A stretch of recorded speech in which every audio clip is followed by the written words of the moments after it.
Hey, pushers, Mr. Narimatsu here, coming in with your second activity on period 8. This one focused on the idea of containment and a little bit of a closer look at Eisenhower. Also, a little bit of focus on what's going on domestically in the United States regarding this idea of communism and how the suspicion of communism, we think it's actually here in the United States as well. And there were some people that actually identified themselves as communists, feeling that that was a okay political and economic system. One of the most famous of them being Helen Keller. But we'll get into it, and here we go. So let's talk about the Korean War first. Quick history. Once upon a time, this was all owned by Japan. Then Japan lost in the war, and so kind of like what happened to Germany, you kind of have, in this case, the Americans here on the southern part, and then we got the communists and Russians going there. In this case, it's going to be actually China with support too. So if you're to look at a large map, and I apologize for not having one up, so give me a second as we kind of get this going here. But if you look at a world map, you'll notice that they're super close to one another. Let's do this to be quick, so I have to zoom out and all that stuff. Um, so anyways, this is the kind of area of Russia, and then China's right here, and both had to be declare themselves as communist states. So Russia is filtering stuff to China, and China then kind of filters stuff here to North Korea. And so, what we have over here in Europe, as we talked in our last video, is kind of a east-west divide, where west is free and east is the communist Soviet Union side, and west is democratic capitalist in the United States side.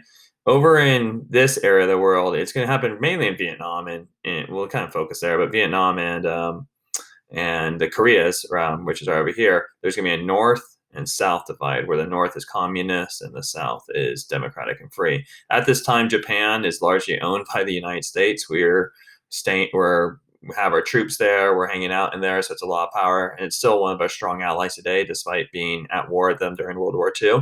And so anything kind of close to this area was easy to support with U.S. troops and U.S. Economic power, political and military power, just because it's physical geographic area. And obviously, this is the same too, right? It's a lot easier to support these people in the north versus to support these areas over here. All right. So during this war, I just going back over here to kind of what this looks like, but you're going to get involved in the causes of the kind of events of the war during this video. As you guys know, inside this class, we really don't take much credit towards military history and the individual battles and the back and forth of it. But that's basically what happened. There was an agreement to have this area. It wasn't agreed, and there's a back, a forth, a back, a forth, a back, a forth. The video he talks about how our Seattle down here had been taken over, I think, 4 different times during this, by the different groups. And it's just an incredibly bloody war. And so you'll kind of get into it. While we're here, the effect of the war, the outcome of the war, we'll talk about as an armistice. And basically nothing really happens. There's no change in territory. One of the characters here is this guy, Douglas MacArthur, with a big corn pipe here over here. He's a World War II hero. He's basically helped, definitely was a focus on the Japanese Pacific front of the theater of World War II. He's been in Japan the whole time. He's kind of known as a strongman. And I guess was kind of a character, like he was going to talk about how he kind of wanted to do his almost own thing. And not really listen to the president. So that's a general who's fighting this war, and he comes up with some brilliant ideas to go and ensure that the Americans and the South Koreans win. Ultimately, what happens, as I said before, is armistice. We know what that word is. We saw it in the Treaty of Versailles in World War I in regards to Germany, which is a peace, not a peace agreement, but an agreement just to stop fighting, right? So no peace is gone, no recognition of each other as different states or anything like that. Just let's put the guns down and let's walk away. And that armistice, as you can see, is still in effect today. There were talks of it recently with Donald Trump or President Trump to maybe remove that, but it is still there. So that was kind of focused on the Korean War, kind of establishing this North and South divide. We're going to see that in Vietnam as well. So now your activities will kind of focus on what's happening inside the United States and this concern in the United States about the Soviet strength.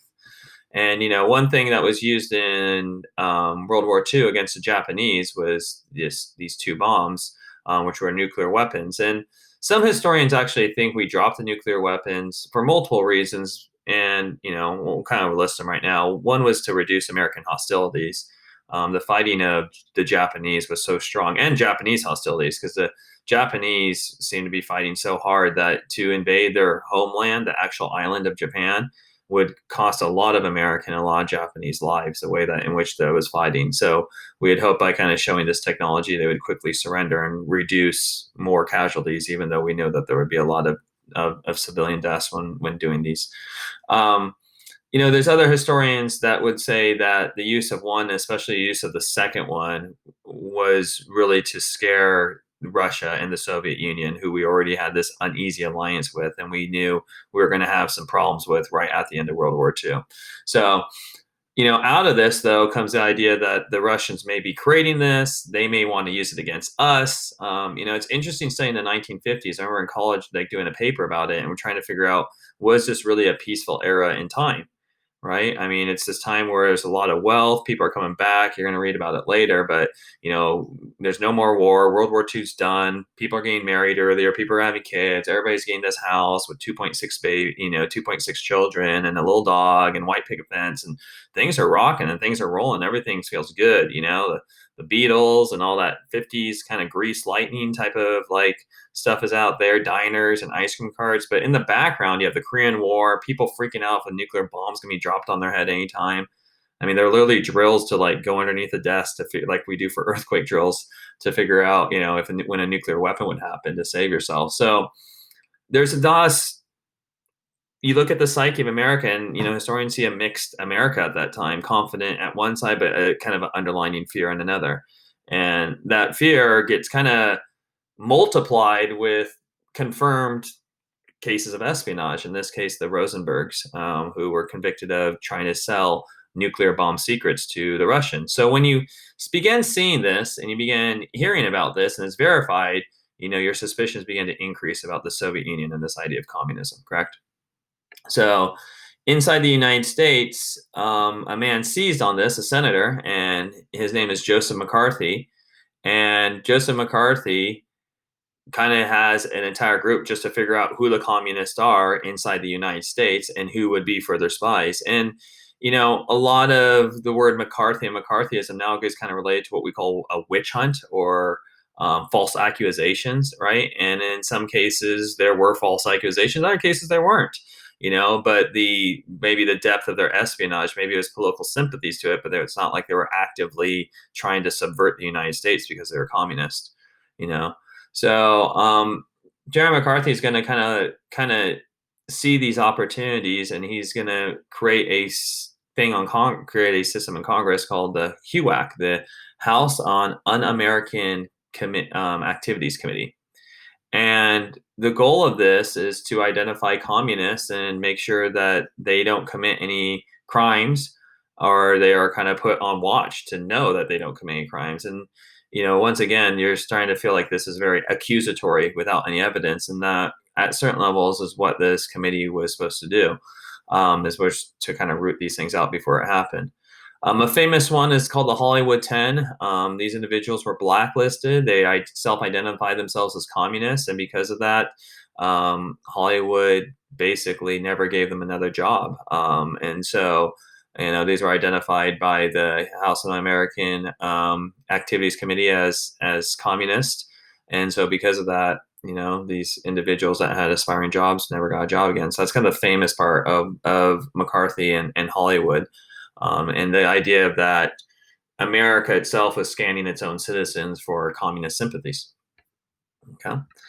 Last article is gonna go into the Eisenhower era. There's a lot of stuff that we're gonna be talking about again, like the Civil Rights Act, and also foreign policy that we kind of discussed in the Cold War. One thing I wanted to focus on, though, because these are some words that I think a lot of students don't understand, so I really wanted to focus on this paragraph and help you guys out with that. So when we talk about Eisenhower's view of the economy for the United States, he says that he wanted a balanced federal budget. So there's this word, balanced federal budget. It's so funny. I'm like sounding like the guy on Khan Academy now. So on the balanced federal budget, you guys know what I'm talking about. He repeats himself like a lot, so you know what I'm talking about. But on the balanced federal budget, the idea is that we have as many taxes as we spend, right? So how a government gets money as taxes and then it spends it on services, right? Or things, right? Might be the military, might be teachers, might be doctors. In order to get the military, teachers, doctors, we have to get taxes, right?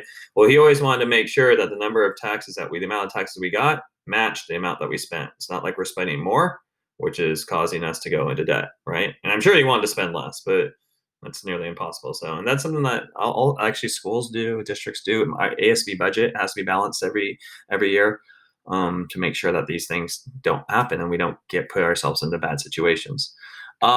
He also wanted to lower taxes, and this is a true part of republicanism still today, is to lower taxes on businesses and the wealthy, right? So, bam, so lower these taxes, And then my argument is, well, if you got to lower taxes, then we better start reducing our costs towards these services.